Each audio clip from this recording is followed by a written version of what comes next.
Good evening, you're watching the news from the Sultanate of Oman television. First, the headlines. His Majesty the Sultan and Her Excellency Prime Minister of Japan review in a phone call the strong bilateral relations and exchange viewpoints on the region's latest developments. Oman Future Fund invests in 248 projects at a cost exceeding 670 million Omani Riyals. And the Individual and Institutional Ijada Forum explores the use of modern technologies in human resource management and launches Ijada card for the incentive system in the government sector.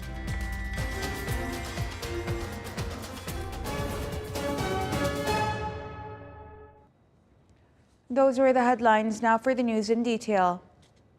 His Majesty Sultan Haytham bin Tariq received a phone call today from Her Excellency Sanai Takaichi, Prime Minister of Japan. At the beginning of the call, Her Excellency the Prime Minister conveyed the greetings of His Majesty Emperor Naruhito of Japan to His Majesty the Sultan, along with his best wishes for His Majesty's continued health and well-being, and for Omani people continued progress and development. His Majesty the Sultan entrusted the Prime Minister with conveying his greetings to the Emperor of Japan and his wishes for his continued health and happiness, and for the friendly Japanese people, continued prosperity and growth.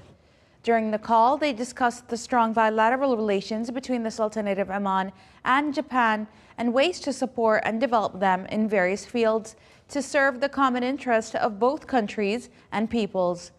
The two sides also exchanged views on the latest developments in the region, and the Japanese Prime Minister expressed her appreciation for the efforts of the Sultanate of Oman in supporting dialogue and de-escalation and in promoting regional and international security and stability. His Majesty Sultan Haytham bin Tariq sent a cable of greetings to His Excellency Mahmoud Idris Deby, President of the Transitional Military Council of the Republic of Chad, on the occasion of his country's National Day.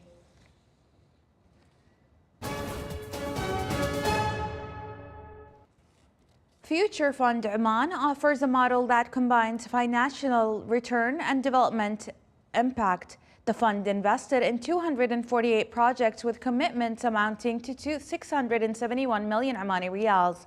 Here is a report.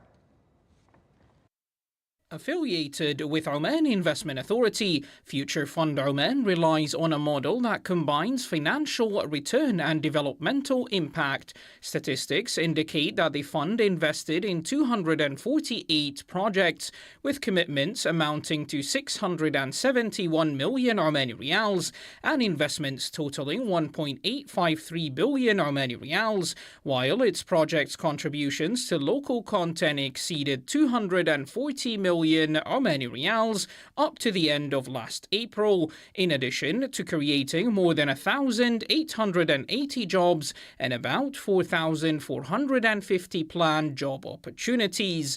This serves as an indicator of the direct economic impact of investments in enhancing local content and linking projects with local suppliers and national companies.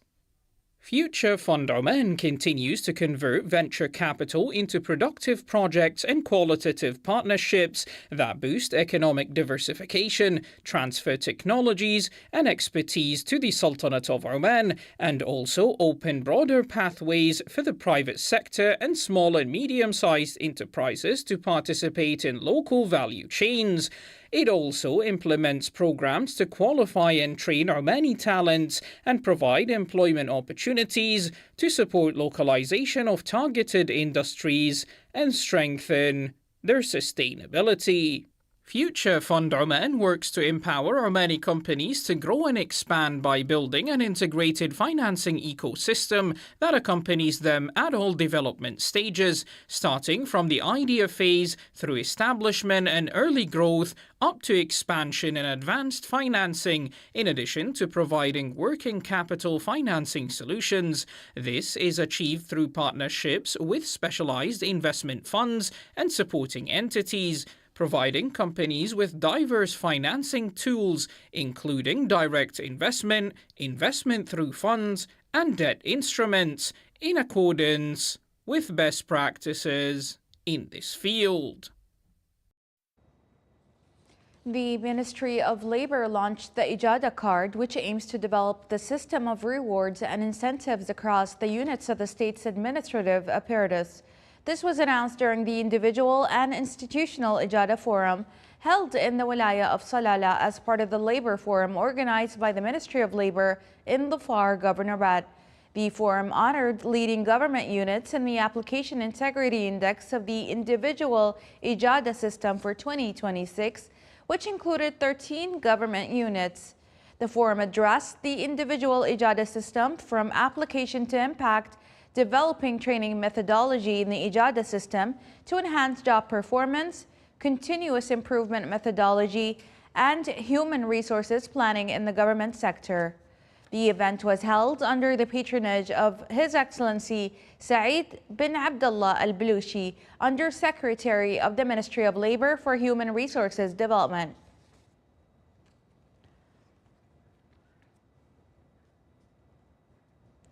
National competencies represent one of the most important pillars of development, which reinforces the focus on vocational education.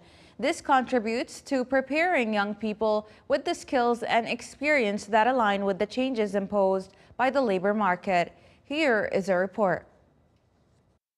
The world today views vocational education as a strategic option that opens wide horizons for young people and is one of the most important drivers of the modern economy.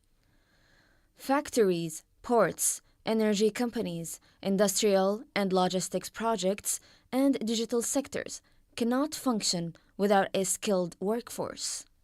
From this perspective, the Sultanate of Oman is giving increasing attention to vocational education based on the conviction that building the economy begins with building human capital. Development, just as it needs engineers and doctors, also requires technicians, engineers, and operators with the skills and experience to keep the wheels of production turning.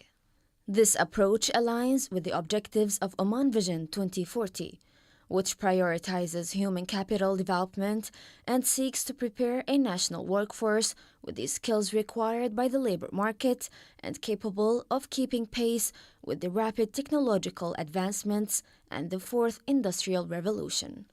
The Ministry of Education has introduced vocational and technical education programs into the school system, giving students the opportunity to choose a path that combines theoretical study with practical application.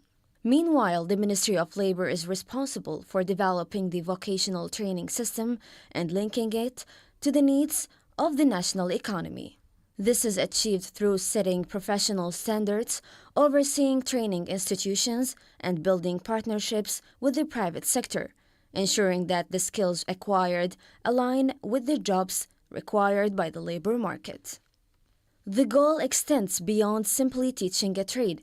It aims to instill a culture of work, productivity, and innovation, equipping students with the scientific skills that qualify them to continue their studies, enter the workforce, or even launch their own businesses.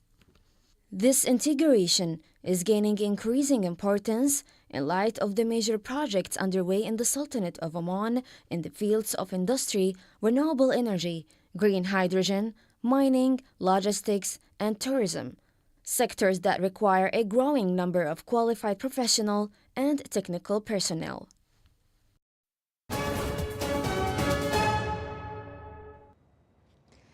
Iranian Foreign Ministry spokesperson Ismail Baghai said Iran will not reopen the Strait of Hormuz until the United States ends its naval blockade on Iranian ports.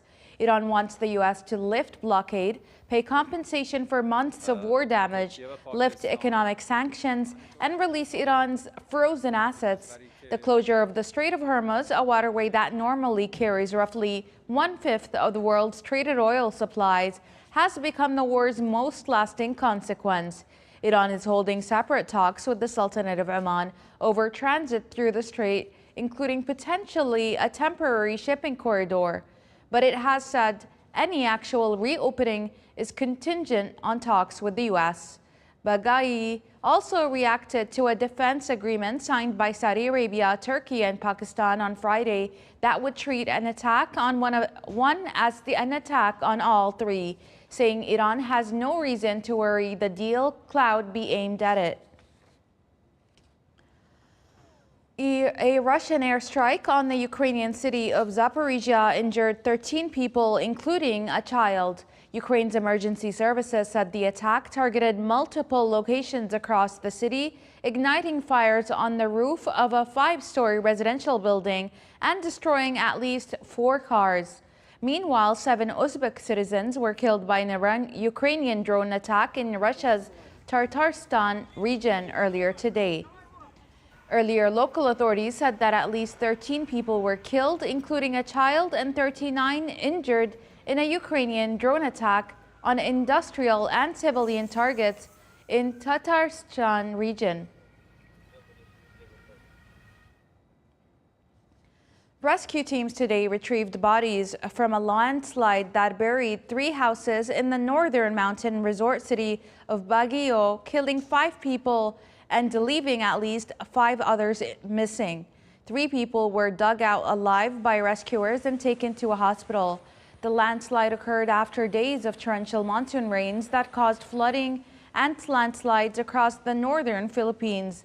The deaths from the mudslide raised the death toll in nearly a week of torrential rains, floods, and a tropical storm in the northern Luzon region to 15. More than 1 million people were affected by the heavy monsoon rains and floods, including about 98,000 who were displaced from their homes.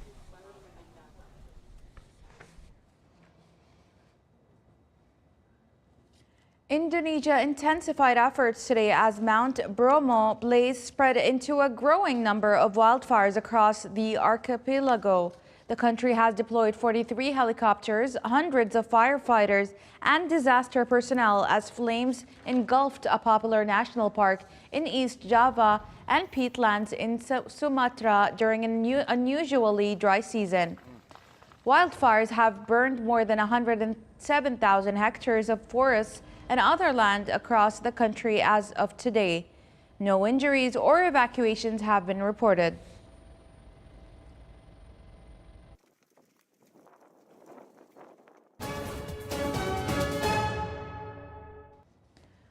Locally, work is progressing on a number of development and service projects across the wilayas of Al-Wusta Governorate. The projects include road network upgrades, the construction of parks, sports and commercial facilities, as well as the development of waterfronts and tourism destination. In Wilayat of Mhout, road projects have reached 89% completion.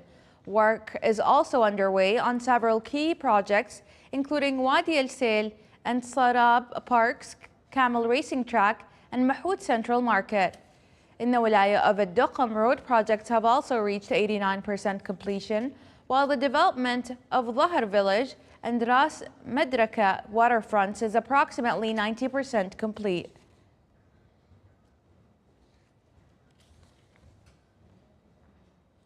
And finally, in our news, the band of the Royal Air Force of Oman ranked overall first place in the World Music Competition held in the city of Perth, Scotland, as part of Grade 4B contests. The Royal Air Force of Oman band also won first place in the bagpipe group, second place in the drum group, second place in the third global level B, and fourth place in the overall ranking of the third level A and B.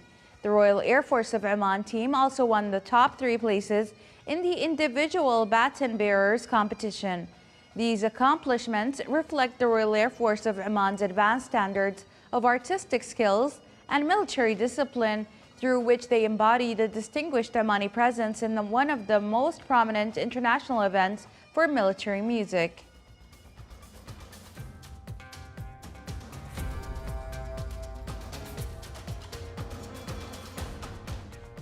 This is the Sultanate of Oman television. Before we end tonight's bulletin, here are the main points once again. His Majesty the Sultan and Her Excellency Prime Minister of Japan review in a phone call the strong bilateral relations and exchange viewpoints on the region's latest developments. Oman Future Fund invests in 248 projects at a cost exceeding 670 million Omani riyals. And the Individual and Institutional Ijada Forum explores the use of modern technologies in human resource management and launches Ijada Card for the intensive system in the government sector. With that, we come to the end of tonight's bulletin. From all of us here at the newsroom and the studios, it's good night.